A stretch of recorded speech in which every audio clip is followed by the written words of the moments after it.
Boy, oh Sorry. boy, Dan's going to baseball tomorrow. Well, not tomorrow. Not tomorrow. Oh, well, not tomorrow, but someday when, I don't know. It would be in the past, I think. In the past. Yay, in the past. But, It'd be sometimes in the past. It's like a time warp. It's like I went to baseball in Japan. Went to baseball in Japan? Well, that'd be cool. In the past or the future? In the past, in the future. Wait, is it coming from Japan make you in the future or going to Japan? Wait, both. We're in the future of Japan right now, right? No, Japan's in the future of us. In the future of us. So we're in the past of Japan. So if I was in Japan and I went to baseball in the United States, I would be going into baseball in the past. But right now, if I went to baseball in the future and then came back, that makes sense. So if I go to baseball in the future, it might be going to baseball tomorrow. Today. Tomorrow. In the future. Yeah. Yes. Yeah. That makes sense. That totally makes sense. We have solved the crisis of the future, past, present, baseball. The good news is it makes as much or more sense than this comic book. Oh my gosh, it is a man versus wolf type of situation right there. No, it is not. There are no wolves to be found. No wolves to be found, as seen on this cover where it's just Captain America fighting a Wolverine. This is the dumbest comic book ever. Like he's fighting a Wolverine. A Wolverine. They promised werewolf whoever who recommended this to us again. Tell me. I don't want to say because then you'll just get mad. Who recommended this to us? Who recommended this to us? Well, I don't want to say because then you'll just get mad and then you'll be like, I'm already mad. I don't trust this person ever. I'm already mad. Listener Jason recommended this. Didn't you say other listeners recommended this to you?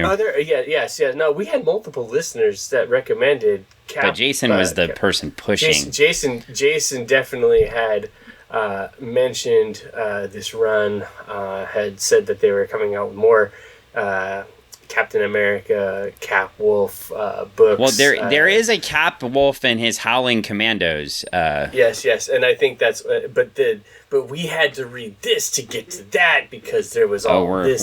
We're not getting to that. And so Jason was like, this is where it's at. And I was like, he's like, it's got it all.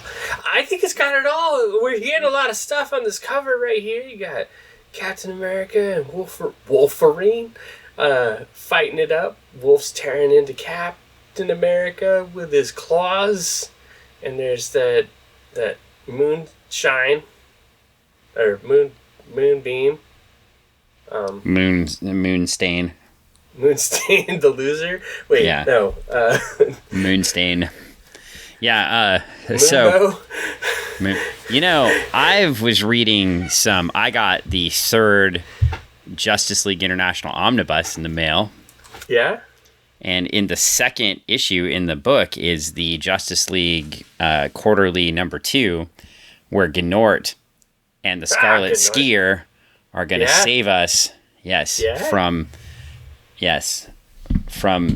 I'm trying blanking on his name. It's their version of Galactus, but he redecorates planets. He doesn't. Oh. He just redecorates them. He redecorates instead of destroys. He redecorates them in neons and all these ugly colors. This planet, he's like the Bob Ross of Galactus. Yes. This one needs a happy little tree over here and a nice little. I'm gonna give it a little cloud, and then I'm gonna. I think his name is Nebula Man. Nebula Man. I'm gonna give it a little Russian sunset, whatever that color is. Yeah, his name is definitely Nebula Man. Okay, that sounds great. Wait, that can't be right. No, Nebula Man looks like he does real things. Hold up, that can't be right. Maybe his name's just Nebula. Nebula Man. He does things that Nebulas can. Well, anyway, it can't be Nebula Man. Nebula Man, no, that's a different character. That came out in Grant Morrison. He's like, maybe it is the same character, and And you know what? Grant Morrison used him in a boring, dreary, plotting plot with lots of dialogue in Grant Morrisonism's way. But Keith Giffen and John Mark DeMatteis used him in a beautiful way that made him redecorate planets. There you go. I would read that comic and it's the follow-up to the adventure that we covered. Yeah. For Justice League Antarctica, because the Scarlet Skier is back too, because you know he's the herald of the guy, right? I know. Yeah. The herald of the redecorator. It's definitely not Nebula Man. I know that. It's not. No, Nebula Man is a serious, actually real character. He's Nebulizer Man. He's so like when you got a really bad chest cold, Nebulizer Man comes out and helps you feel better because he gets the medicine into your chest real good. Yes. Right? That's it. Or Vaporizer Man. Oh, his name is Mr. Nebula. My bad. Right. Mr. Nebulizer Man. He's a Mr. and a nebulizer. He's a 2-for-1 type thing, prescribed by doctors all over the world. He's a mister and mist things for you, so it gets really good and helps you with that mistiness and gets your nasal passages really clear. And then a nebulizer which helps get that medication into your chest and lungs. I've been to the doctor in a hospital enough when I was a kid. Well, I've been on one, and as an adult, they're not too much fun. Did you know? Did you know? Not that I'm changing the subjects from being on a nebulizer or anything. Yeah. We did just have a major pandemic where people were on nebulizers that may bring back some bad memories. I don't know if you're wanting to take us down that road. No. I wanted to shift you back by sharing that Mr. Nebula. Yes. So they did not parody Norrin Rad for the Scarlet Skier because that would be too close. Yeah. But they did for their Galactus analog, Mr. Nebula. They parodied Norrin Rad's name and called him Kurtan Rod. Kurtan Rod. I like it. I like it a lot. Yes. He's found at Bed Bath & Beyond. Yeah. I mean, this character is way more interesting than what we're reading. Centuries ago, Kurtan Rod was a mere mortal who was decorating a temple built for the two lords of order, who designed to walk among the mortals for fun. Kurtan Rod offended them, not allowing them to touch or even see a temple redesigning and transported to the realm of madness, where there's no top and down and colors of all forms to bend the mind and eyes. And that's what made him such a bad designer. It's really depressing. Yeah. That is depressing. He does manipulate cosmic energy. Oh. But he obviously, as you know, he uses it to make planets beautiful in his mind. Nice. And who's to say they aren't, Who's to say they aren't? I mean, I think anything is beautiful in the eye of the beholder. Except the art on this cover. So if we were going to transition to... before we get too far into this comic, though, I mean, we've been going on for a few minutes, but before we go too far, I don't want to have a misstep like we did on our last episode. Oh, really? And I want you saying to just... Who had a misstep? Oh, I think we both did, Dan, and I want to be the one who helps us get back on track this time. Really? Because I want to help you iterate, not reiterate, but iterate that we are on the what network? You want me to take small steps? No, I want you. You said you want me to iterate, so you're wanting me to take small progressive steps to get better? Small steps to get better at pointing out we are on what network? I believe we are on the Project-Nerd.com network, or Project-Nerd on Facebook or Instagram. The network. Yay! The network that is all about how to take care of your oceanic pets. Oh, so timely with the giant whale that just washed up from Oregon. No, that's not true. They're not posting about the whale. Oh, okay. They're posting about the fish that won't eat. Yeah. So Same.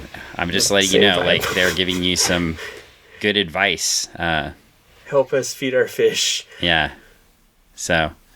And advice on how to spend the holidays. So it's now a pet and holiday advice network.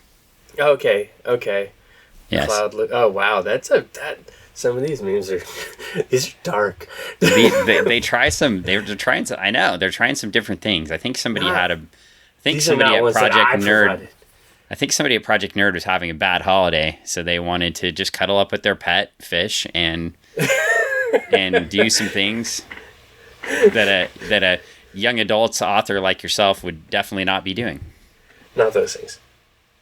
So, that's what you can learn about at project-nerd.com. Not nerd.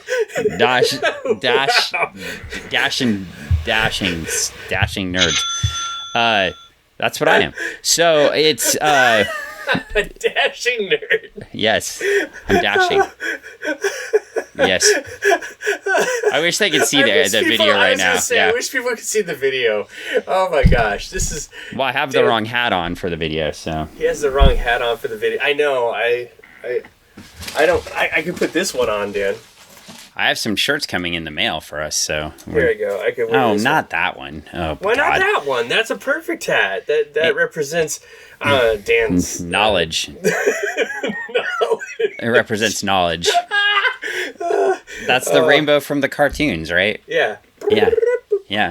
The more you know. The more you know. It represents knowledge, like how to feed your fish. So how to feed your fish. Well, boy, I think we've enjoyed the beginning of this podcast far more than we enjoyed the comic book.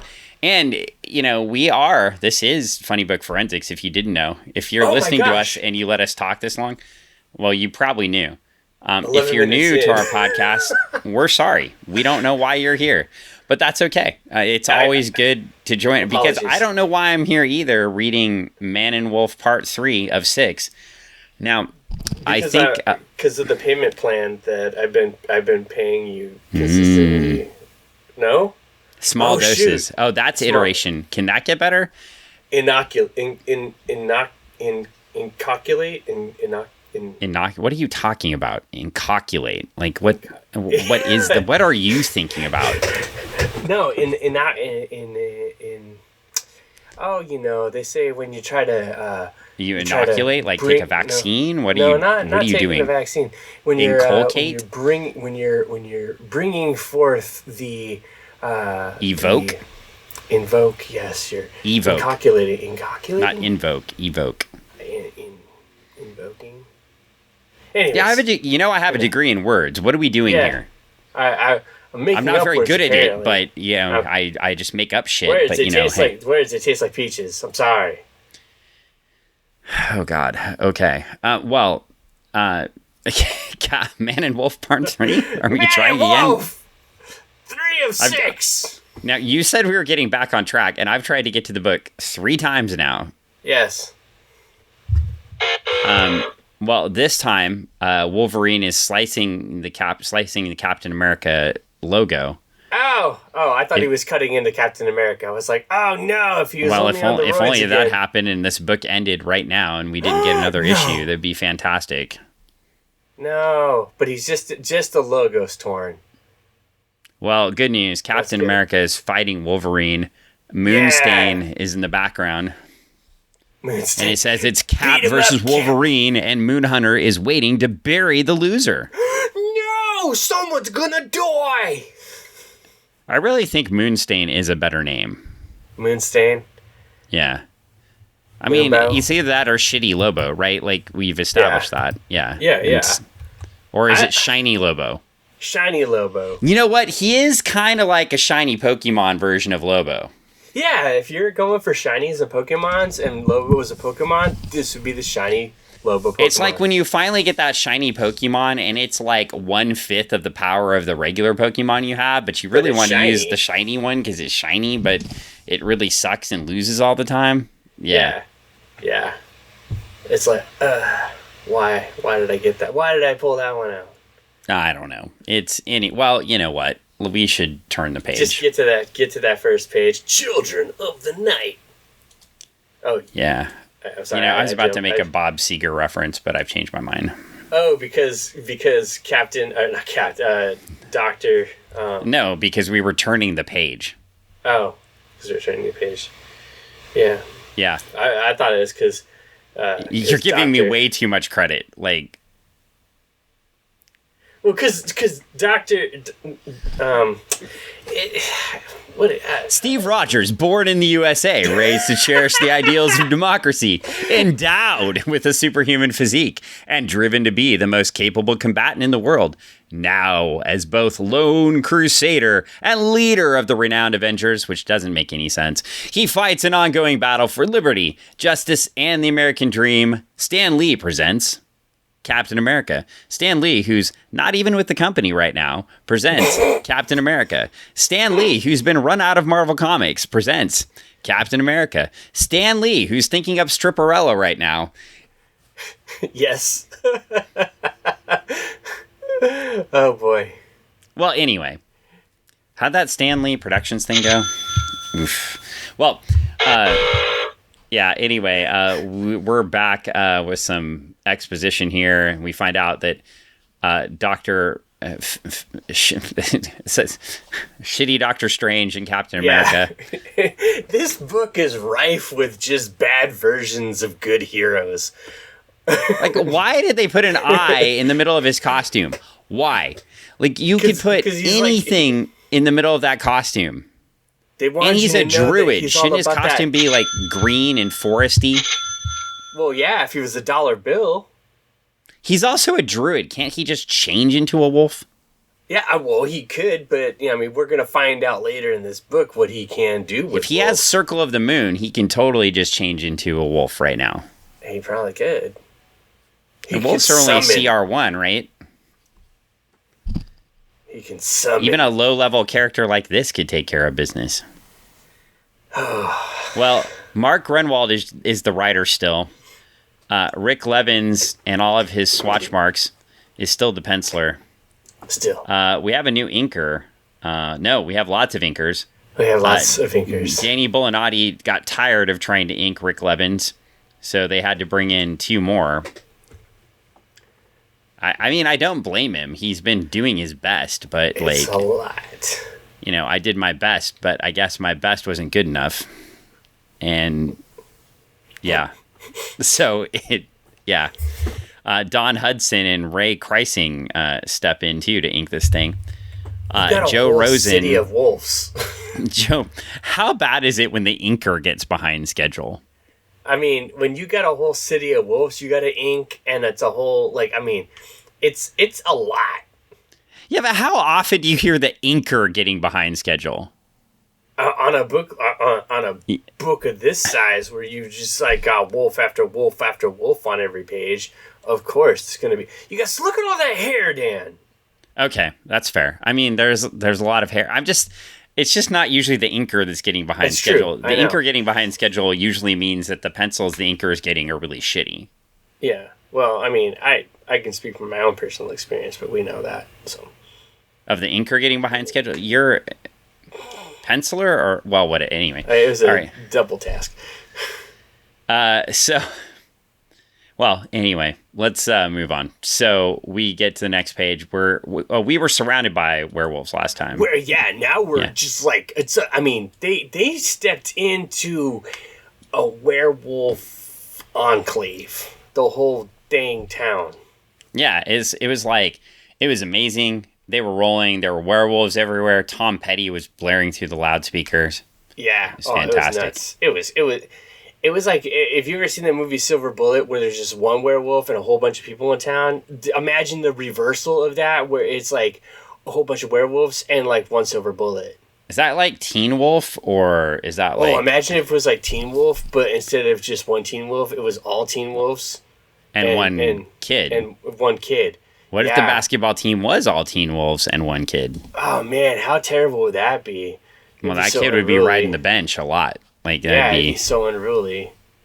That team would be unstoppable, virtually You couldn't even stop them. No, they would just be like winning all the time, or just tearing apart people, or eating all the chicken. Steroid-free Captain America is kicking the shit out of these werewolves. Now, at some point, did Captain America get the super soldier serum back between when we were reading before and now? He might have, but I don't know if he's back on the juice, or if he's just like, he's just like, hey, it's me in my suit and my shield, and I'm just pumping iron.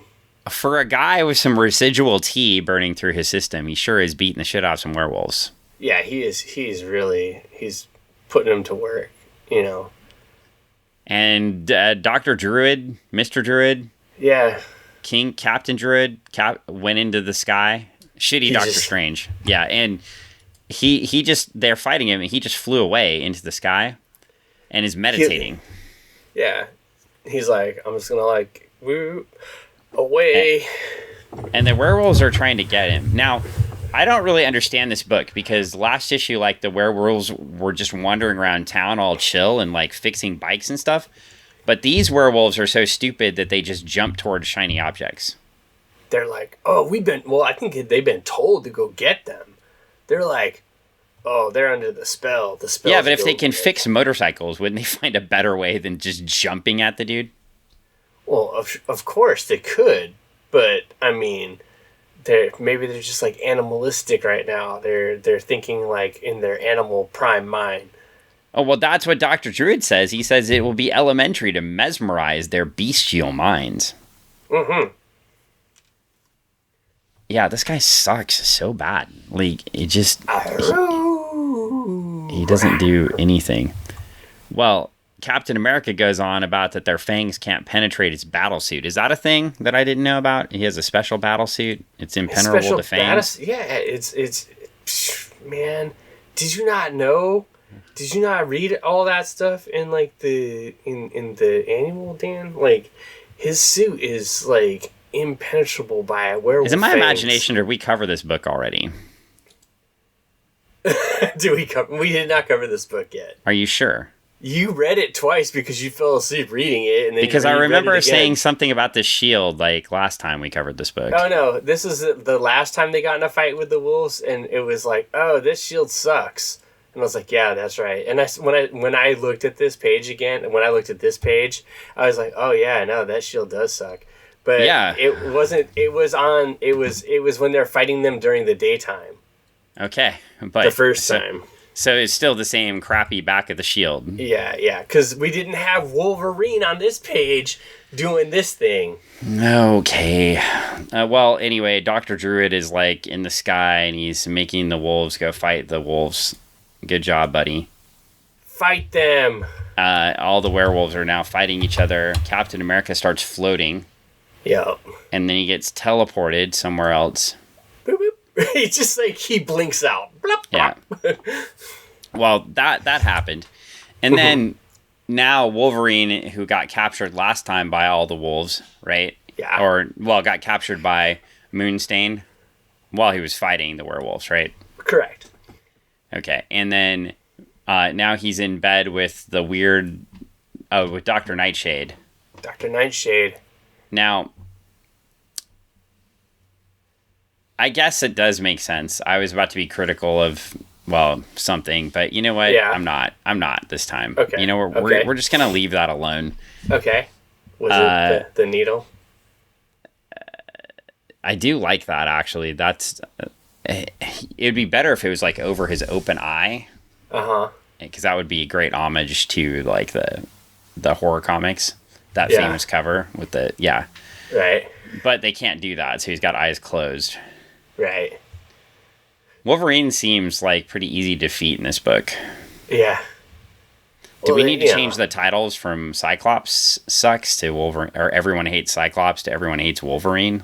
Everyone hates Wolverine. Yeah, I mean, at least in this book, man, he's pretty weak. Well, wasn't Wolverine literally every Marvel book in 1992? Pretty much, yeah. Or Spider-Man, right? He was he did a lot of the double feature issues with him and Ghost Rider. I had a lot of those books in my box when I was a kid. I had a lot of those books, and it's I don't know if I necessarily liked those books or if I just bought them because it was like, oh yeah, you're getting 2 books. And you're not getting 2 books, you're getting 2 bad stories. I just I'm having massive deja vu that we covered this book. I swear that we covered this book. We didn't cover this book. You read it twice. I've read it like 3 times because I kept falling asleep. You kept falling asleep because it's so amazing because now you get Wolverine. Yeah, I mean, I see that we only covered issue 403, but yeah, I've seen this panel. Yeah, well, he changes into Wolverine, but he doesn't because his metabolism keeps defeating her drugs. So yeah, he can't turn into a wolf, so he keeps changing back. And it's just like, damn it. And then he wakes up, and then he gets programmed by the people. It's like, what did you do to me? He gets programmed by the obscured character in the background. Yeah, with the goofy eyes, and he's like, no. Yeah, and now he's under their control. He's been hypnotized. That's Wolverine is lame. All right, so, well, anyway, Captain America is yelling at Dr. Druid to put him down, as Dr. Druid sits with. That's got to be an uncomfortable sky position, I guess. Like, right? How do you sit crisscross applesauce in the sky? I don't know. Just floating around and stuff like that. Just yay. And why does everybody have to sit crisscross applesauce to meditate? Do you know how uncomfortable with large muscular legs it is to sit crisscross applesauce? I can imagine it'd be. Do you see how his feet are up over his feet are up over his thighs? Yeah. That is not comfortable. I could probably demo this. I don't know. That doesn't look comfortable. Look like I might tear something. Yeah. It's only doable if you're like, a mystic. I see. Well, like Dr. Druid. It's God. Well, I'm gonna start like cosplaying as Dr. Druid. Well, you just need to get a shirt with an eye in the middle. Yeah, like and then people were like, "Who are you? Are you Doctor Strange?" No, I'm Dr. Druid. Get it right. Yeah, Druid, get it right. Gosh. What if we could go as Dr. Druid and Shitty Lobo? Yeah, and then just people would be like, "Who are you guys?" That'd be great. I'm Shitty Lobo. I'm Shitty Doctor. No, I'm Shiny Lobo. Shiny Lobo. He has a new name. Anyway, Captain America and Dr. Druid talk about. Shobo? Yeah. Shobo. Captain America and Dr. Druid talk about nonsense. Yes. And then they Shobo. distract Shitty Lobo. And he brings a werewolf with him. And he's got a dog with him. Yeah, well, and then he's like, "Oh, you're going to revert to a human and you're not going to have any clothes. That breaks my heart." He's just an asshole. Yeah. Like, Lobo is awesome and terrible at the same time. This guy is just terrible. So it's it's like you take Lobo and you take all the parts about like murdering Santa Claus away. Uh-huh. And then you have this guy. This guy's terrible. What was the movie that came out like a year ago where Santa Claus murders all those people that were trying to rob the family? Oh, I know what you're talking about. The one with we talked about it on the podcast. I can't. Is it Fright Night? No, Dark Christmas or something like that? Dark Christmas. The Dark Christmas. This little Jim Henson puppet comes up as Santa Claus and starts murdering everything. Yeah. Oh, yeah. It's like the Dark Crystal. See, Well, carefully. We're back at headquarters for some exposition here, and somebody strolls in. And it looks like Rosenthal Bernadette. Uh-huh. Her name's Bernie Rosenthal. She's friends with Captain America. Okay. Who is that? I don't know. How do you not know? I don't know. Bernie Rosenthal made his first appearance at Captain America 247 in April 1980. I thought you read these things. I have thrown away more information from my head to make room for other information. She was an attorney. at some point. I can't keep all the information in my head. Okay. Like, my Rolodex gets filled, I lose information, I collect other information. Well, anyway, they're all worried about the wrestler guy who got frozen. Yes, they take him for a walk. They're taking him for a walk. Oh my god. Yeah, they take him for a walk in the park, man. Well, the obscured figure. You know what? I do think it's important. We went from the Great Darkness Saga, where we had an obscured villain for several issues. Yes. We were trying to figure out who it was. Who is it? And then we went to the Terrible Titans. Yes. Yeah, where the villain was definitely unobscured. Uh-huh. But sort of was, because you could say that Darkseid was once again obscured. Sort of. It was just written really awfully. And now we have another obscured villain who's playing with moonstones. And they call him Dreadmond. Dreadmond. Yeah. Mm-hmm. But yeah, he's... Now, I'm gonna show you something. Okay. Because you're probably gonna see it in the future here. Okay. But I'm gonna spoil something for you. No. Because this character also looks like shitty somebody else. What? Why would you do that? Why would they do that? And so, I know, and they keep making shitty versions of their own characters. Like, that's the silly thing. Dumb. Why not just use the character use the real character. I mean, they had to make shitty Lobo because Lobo was hot, but they didn't have to make shitty all the other things. Yeah. I just like at the same time, I guess it was a couple years earlier, but when Giffen and DeMatteis are making all the versions of the analogs of the Avengers and the analogs of the Marvel, they make a joke out of it, right? Like it's an abject joke, right? They're not trying to make another cool character, right? They're making somebody who decorates planets. And making fun of the whole Galactus cosmic thing, right? Here, they're actually trying to make a character that's shitty Lobo. Yeah. Who's cool and rides a motorcycle thing. Has metallic hair. And darts in their leg and just this badass. Yeah. Well, anyway, they get it. The Captain America and stuff got away, and this Dreadman guy calls him incompetent, tells him to go, and he's like, "Come on, boss." So now he's just a pussy. Yeah. Yeah. I hate this. It goes from being a tough guy to super lame. Like, now and somebody might, listening to this podcast, criticize me for using the word. No, I mean it in the abject sense it would be used right now in 1992, right here. Boom. In the heteromasculine world of comic books, I chose the world very, very intentionally. You time travel just like we talked about at the beginning of the podcast when we were talking about baseball time travel. You did it in the review. Well, no, they're modeling him off a hyper masculine character, and then they're like making him a wuss. Like, it's stupid. No. And you time travel back to 1992, and you call them out on it. This is the dumbest thing ever. Like, it's just ugh. Yeah, it's so bad. I'm going to get in trouble now because I said words I'm not supposed to. Oh, Dan, do you want to blank it out? No.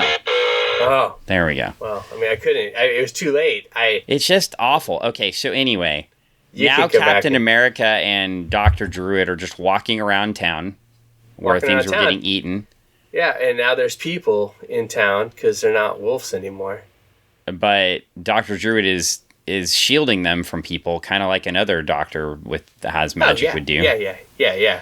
You know, at least they could have given him like a unique power set, right? Like, one of the neat things. I mean, I don't think Justice League Dark is my favorite thing, but at least they had enough magical characters in DC that they could make a whole like pseudo Justice League with them because they all had a little bit different power sets and did different things. But he's just like a base level doctor. He just has like, he rolled out, he opened up the book. He's like, oh, this is the base level doctor. I rolled out my character. Here I go. I'm ready for the campaign. Let's do it. You know. Well, anyway, I'm Dr. Oh, wow. We find out down here. I was just wondering if there might be a chemical basis for the lycanthropy. Years ago, I encountered such a pack of wolfmen. My best friend even got turned into one of them. And I thought he was talking about John Jameson. Uh-huh. But he's not. Apparently, yeah. In Captain America number 164, or is that 144? 164? Yeah. The Falcon was turned into a werewolf. No way! I had no idea. I had no idea either. So the lesson to be learned is if you hang out with Captain America, chances are pretty likely you could get turned into a werewolf. Yeah. Man, you don't want to hang out with that dude. Yeah, well, it was written by Steve Englehart. That's going to hurt your soul. I'll just tell you that right now. But yeah, here, oh my God, you know what hurts my soul is what? It's rudimentary Bronze Age art, but it's so much better than what we're looking at right now. It's not flat. It's not flat. That looks pretty good. Yeah. I did not wolf. know that the Falcon used to carry a falcon around. That's pretty cool. That's pretty BA, man. Pretty BA. Can we read this book instead? Yeah, we can go check that out. That's pretty rad. I mean, the little screen sharing thing's underneath it, so I can't turn the page. Another time. Are you sure? I want to do this now. We gotta read this one. We're almost done, Dan. Dan, stop. You can read Queen of the Werewolves another day. Look, they fought werewolves before. Why didn't we get to read this one? Because Man and Wolf is the one that we were told to read, Dan. This looks so much better. Look, they're on motorcycles instead of sky cycles. That is pretty rad. Those dirt bikes are rad. Wait, is the Falcon on like an e-bike? Like what's going on here? Looks like yeah. I don't think they had e-bikes back then, but yeah. Well, we can go back and read that if you want to.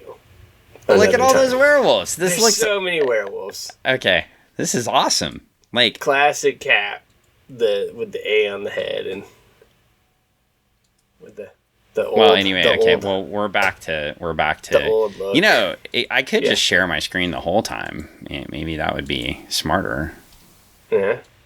Well, then you could see where I'm at, and there's no page numbers. I can't reference them. I know. So I'm not even going to say it. Oh, you're not going to say it. It's so much like another book. Yeah, you said it, not me. So it's this is first of all, I didn't want to like associate this book with your book at all. So you turned around and said it. Well, anyway, just the page number, just the page numbers. We find out. We turn the page and Wolverine is walking around. I don't know what is behind him. I don't know who that character is. That character looks like a very scary lady. A very scary lady. Yeah. Okay. I mean, does it not look like a very scary lady? Oh, scary lady tells... I don't know what happened there. It tells Wolverine to sick him. I think you're in the view. Weird. Oh, maybe weird view. Well, I can look at my own pages. You look at your pages. Well, the good news is I can't read the book anymore. This is like the best possible scenario. Oh, great. You broke it? Yeah. Oh, no, Dan. Sweet. You're going to have to... Well, you know what? I'm going to get off here and go ahead and let you cover the rest of the book. Well, do you want me to share it with you? No. Oh, well, I can tell you exactly what happens. Do you want me to tell you what happens? Because I can tell you what happens. Diamondback comes back and it's the end. No, we're not there yet. Scary lady sends Wolverine. Oh yeah, we got a big fight between Wolverine and Captain America. Captain America and Wolverine scrap it out. Cap's like, Wolverine, what's going on? I thought we were friends. And Wolverine's like, you don't know the password. And Cap's like, what password? And he's like, oh no, this isn't Always Sunny in Philadelphia. You know what I would say too? The Gruenwald criticism is back, because I do think it makes sense to have Captain America like saying words to try to get Wolverine to do things. Yeah. But I don't need the thought balloons narrating the fight dialogue. Yeah. Because I can see that. From the wild look in his eyes, apparently not. Yeah. It's and then like two people, like they knock over a telephone pole, and one of the people says, "Who's the guy in yellow?" And they're like, "Don't ask me," because I know the X-Men are not very famous around the world or anything. But you would think that they would be known enough. Yeah, well, no, I thought that's what I was thinking. He should know him. Yeah. Well, yeah. Wolverine, like, cuts a telephone pole and a fire hydrant, and they destroy a Jeep. And Captain America's wondering where Dr. Druid went. I'm going to say, this whole fight scene, I don't know if you feel this way, but does this whole fight scene, does it not feel like it just fell out of a Mad magazine to you? Kind of does, yeah. It does. I like it, but not for the right reasons. And, and that's the truth. Like, that's the God's honest truth. I like it because it's so bizarre. Because the comic before was one type of comic, and it was very whatever. And this is a very different, like, this, when the fight scene starts, it's a very different, it's like, the page turns into a different comic, and I'm like, I like this for all the wrong reasons, and it's not because it's good, it's just because it's so bizarre. Well, eventually, Wolverine teabags Captain America. Yeah, he does, and that's, like, hilarious. He's like, boom, take that. And then Shitty Lobo knocks him out with some darts. And then he wakes up and Dr. Nightshade is standing over him. Oh, but apparently that's her costume. So she was the scary lady. She was a scary lady. Oh. And she's injecting him with some mutanogens, and she says, "Captain, get ready to howl."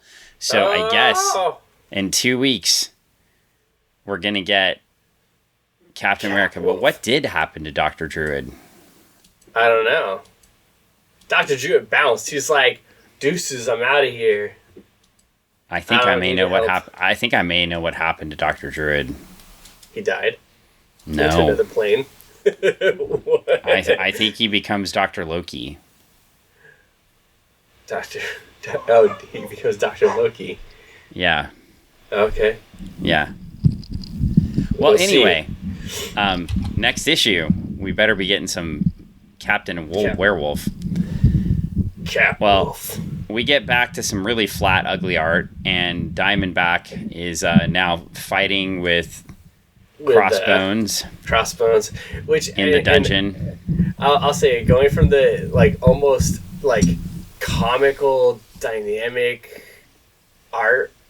fight art from the Captain America story that we just saw to this very flat and like. Crossbones doesn't even look like Crossbones in this throw. No, it's like he gave up. It's like he gave up and he shrunk, because Crossbones is very large and intimidating. Like, he's this. It's like when Bane doesn't have the stuff, right? Yeah, he looks very shrunken, and also like Diamondback looks like she took on his power, because she looks very like large. Well, Diamondback apparently beats Crossbones up enough that he says she graduates. He gives her a rolled up paper bag with dog shit in it and says, "Here's your graduation present." And then she awkwardly strips and puts on another costume. Yeah, it's another bad Diamondback costume. And then she has the worst costumes. Yeah. And then she just leaves. So apparently, this whole sequence was a cross between Silence of the Lambs and Silence of the Lambs and what V does to Evie. So, way to be creative, Gruenwald. Yeah. Well, anyway. It's a... Well, now that we have D for dynamic, demented, disingenuous. Now that... Oh, yes. We could have called this story D for disingenuous. D for disingenuous, yes.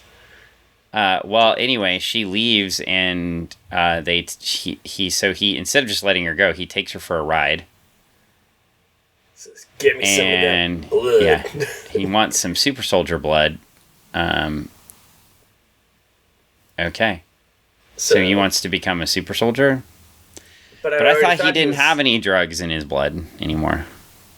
But the serum's still on file back at the Avengers headquarters. I thought he got rid of it all. He said he was getting rid of it all. He was done with it forever. Drugs are bad, and he's not going to have any. I'm pretty sure they have a backstop. Captain Hypocrite. That's what we're talking about. I don't think it's necessarily the Cap's call if they have a little supply left over. I think it is. He is the chairperson of the Avengers. And did you not... Do we need to go back to the beginning of the story? Hold up. Let's finish this story. Then I'm going to go back to the beginning of the story to establish that this guy's a dumbass. Now. Who is? All of them. So Avengers headquarters, we're back. She just walks right in because... Everybody knows her. This is Diamondback, and she just wanders in. And she's going to the med lab, and they don't know what she's doing. All right, she's and they're going to find out. 30 days or 40 days or a year. Yeah, it just wanders in. And remember, he said he couldn't find her, didn't even try. She just fell off a boat or something. Yeah. I was just going back to the beginning to, once again, okay. Endowed with superhuman something, driven to be the most capable combatant, both lone crusader and leader of the renowned Avengers. Hang on. Now, I critiqued that before, and then you're like, oh, but he's a loner. No, somebody else made the decision. No, he is the leader of the Avengers. See, so I believe he does get to make that call. You know, you could call yourself the leader of something, but we all know that leaders... the best leaders are followers, and the best followers make the best leaders. So, if he's a leader, he has to be a follower, and if he's a follower, he has to follow what those around him say. So, if those around him say, Cap, put the blood in the blood bank and save it for later, he's going to follow what they say to be the best leader. And that, Dan, is being a good leader. I see. I have thought. Well, I mean, and this dude in the Vindicator's outfit that they gave Morty in that episode of Rick and Morty is going to go take care of business. Yeah. Yeah. So, I think that Cap is, I mean, as much as you want to believe he's the end all be all, saying everything of the alls, he's not. As we could see before, when he made poor decisions of his own, when he was the leader, and everyone else had to come around and rally around to make sure that he was not leading himself and those around him into self-destruction. Therefore, I believe we could see in that storyline where he was not the best leader, in the sense of that, and therefore we see that those around him had to help him make the best choices. Well, so I just wanted to turn the page and present a letter presented by Howard T. Kidd from Manila, Iowa, 51454. However, there's no street address here, so I don't get to write Howard to find out. But Howard says, Captain America 397 was a good but not great comic book. There was no patriotic soliloquy of the sort I enjoy. But it was good, engaging superhero yarn with some unusual characters. Sounds like a ringing endorsement right there. Very. Yeah, I mean, this is how we're feeling. I don't think the word good comes into mind, but, well, we get a wolf, so next issue, I see it right here. Cap wolf. So I'm, very confused, though, because, all this time, the werewolves sometimes are smart and sometimes they're not, but then Captain Wolf's holding his shield up. I better not spoil the next issue. You don't want to spoil that. Don't spoil nothing. All right. Well, good news. We survived. It was awful, and I don't. Oh God, the Diamondback backup is unreal. Oh boy. Why would she go steal for him after he captured her, locked her up, and put her in a thing, and then let her go? And then she's just like, "Oh yeah, I'll work with you now." Crossbones guy who tried to didn't he shoot her in the back, or was that just gangsters? I think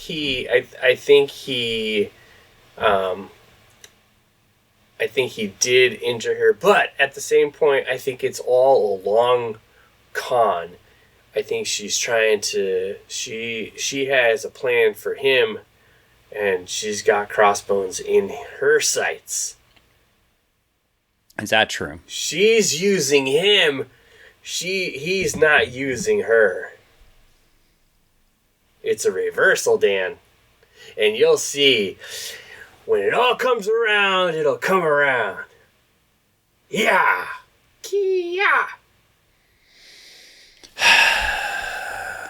I think our Diamondback is a sneaky snake. Okay. Well, and Crossbones is a dummy-dumb. Okay. Okay. I hate that didn't this. work. So, yeah, I'm done. I could tell. You're like, I hate this book so much. It sucks. Ugh. I'm sorry. I don't know how to be happy about this book. It's just the art's bad. The writing is bad. The concept is bad. Wolverine's stupid. It's just, and I have no explanation for why any of this is happening. We are 3 issues in, and all I have is shitty Doctor Strange walking around with Captain America, wandering through shit. Wolverine randomly shows up. We got some werewolf murders. I have no idea why. What's happening? What's going on? This is 6 issues. What the fuck? You got crappy analog characters for good characters that don't make any sense. And there's this odd feeling it leaves you with, and then you got your A-level characters, and you got these street-level characters thrown in the mix. Yeah, it's a weird book. It's a weird book series, or series. It's a weird story from that aspect. I will say the redeeming thing about this issue, the one redeeming thing, and I think it was just for me personally, was the fight scene with Wolverine and Captain America, because it was so out of pocket. It went from the book that we've been reading to this art style and just bonkers. It didn't fit the rest of everything else. Yeah. And I know what they were playing at. I feel like I had this idea, it really felt like when the introduction to you got that Hulk and Wolverine story, and it's it had that feel, it's got that feel, but it's like you're not gonna get that over the topness. Yeah. So it was bonkers. Well, I mean, this book leaves me with real questions, right? I'm going to Boston soon. Would you sit Would you pay a lot of money to sit on top of the green monster, or would you pay a lot less money to sit by the pesky pole? Green monster? Because you don't know if the ball's going to get eaten by it or not. Or would you just go second level, $47 tickets right on the third baseline? Okay, I mean, as a kid growing up, Green Monster, like if I had an opportunity, Green Monster all the way. Just growing up and watching that's games like $147. Yeah, but I mean, like watching games on TV and just seeing people, the balls just get eaten by the Green Monster. Pesky Pool is pretty cool, but I mean, Green Monster's just like, I don't know. I get right by the pesky pole, though. You could get right by the pesky pole. Pesky pole. What's the price difference? Oh, it's a lot less to sit by the pesky pole. Yeah? Yeah. All right. Pesky pole. Well, anyway, Cap Wolf. You gotta think about this, Dan, and listeners. When you're faced with a decision like this, like Dan is faced with, if you're going to some place that you're not always going to be at, do you take the opportunity to do something that you're not always going to be able to do because you can? I think you should. It's a good question. Just like Cap Wolf, when he went to the town filled with werewolves. God. And he told himself he should fight them all. Like, literally, why are you doing this to me? Who, me? What, about Cap Wolf or about about the Green Monster? Yeah, yeah. Because I mean, I can't go and watch a game there, but you're gonna be there, so why wouldn't you want to experience something? How about $97 right behind home plate? Ooh, that's pretty cool. Yeah, I gotta get other people to agree to this, though. That's the only problem. Listeners, send a message to Dan. Tell him what you think. Yeah. Well, anyway, it was fun. That was fun. Yeah. So much for baseball talk. Yeah. Yeah. You notice I want to talk about anything except this comic book. Yeah. I know you were trying to get. I mean, before I'll be honest. Like before this whole entire thing, all he was trying to do was get me to go to a baseball game instead of do this comic book. So no, it wasn't instead of. It was and. It was and. Let's go to a baseball game and do this comic book, but well, anyway, yeah, that was this happened. So yes, this comic book it happened, but it's what it is. Next issue we get Cap Wolf, so there's that. It's a wolf. He's hungry. He's hungry. He's a cap. He's like a wolf. He's hungry. No cap on that wolf. For real. For real. FUR. Yeah. REAL. Yeah. Well, it's like, do you think you're going to get us copyright struck? How many seconds of something can I play? I don't know. Like 15? Really? I think maybe maybe 10. Why? Really? What are you gonna play?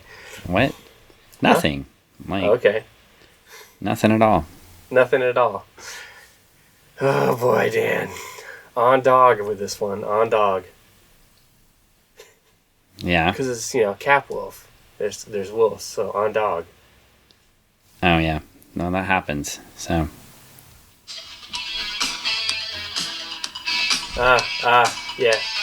Yeah, no, that's it. Yep, mm-hmm. Yeah. I had to talk over it because you went too long. I did not go too long. Too long in the tooth like a wolf. Well, yeah. Because you're hungry like a wolf. Well, that's it. I'm pretty much done here. All right. Well, thanks a lot, listeners, for joining us as we review the best comic book run out there. Yeah. Cap, Man and Wolf. I mean, it is better than Streets of Poison. Actually, it may not be. That's the sad part. It might not be. We might have found a book run worse. Well, it's yeah. Well, and we're so glad you listened. You can obviously find Greg at the Retro Emporium, where he goes when he won't go to baseball games with me. And also, that's on Meeker Street in Kent, Washington. You can relive your childhood. Additionally, you can pick up Greg's books, something Camp Launchpad, something. Absolute Zero's Camp Launchpad. And if you go to Kent, Washington, you may even find one in a bookstore with a signature on it. You might, or at Barnes and Nobles, where I was signing books the other day. Well, there you go. And then you could also, if you want to support the people that support us, you could always go to Certified Martial Arts on Bridgeport Way and 27th. I almost said Jackson. Sorry, it's the same road. Just changes names. And in Tacoma, Washington, and you could go meet Jiu-Jitsu lawyer Paul and get some training or some legal services. So either way, you're covered. We do have a big supporter out to supporters John and Elise too. John retweets everything that we do, so we appreciate that. Big shout out to John and Elise. So I don't think Elise would ever listen to it, but John certainly likes it. I say that, and I guess I should ask her directly, but does she listen? I think I know they support. John definitely listens. John definitely does. And then also, for our fan who picked this book run, Jason, appreciate the support, and I look forward to when you message me about. He's gonna be like, I hate Dan now. He hates my favorite things. No. When we chat on our rotating Mondays and stuff like that for game night and stuff like that, it's usually pretty fun. So and follow us on project-nerd.com. You can also follow us on the Facebooks, the X's, the Instas, and the Tubes. The Tubes and the Facebook. Did we say the Facebooks? I said that first. Yes. Oh, the Metas? The Metas, yeah. Yeah. So, if you're looking come back next week for that in-depth John Oliver-like analysis of Cap Wolf issue 4. Yeah. And don't forget to find us at SummerCon. Oh, yeah. On Friday. I don't know. This may be past then, so who knows? Oh my gosh. I'm talking about the past again. You might not be. I think you may be talking about the future. But if you find us at SummerCon and it was the past or the future, we're going to give you a sticker. A sticker? You can't see the stickers that Dan is holding up right now. And we're going to be wearing some really cool hats, Funny Book Forensic shirts. Yeah. That should be here soon. Yeah. It's going to be awesome. You're going to love it. It's going to be great. Well, all right. I think we're done. All right. So, bye. Ow, bye. Ow, ow, ow. Ouch. I'm not bleeding. I can't. I don't know what button is, Dan. You hit it on me.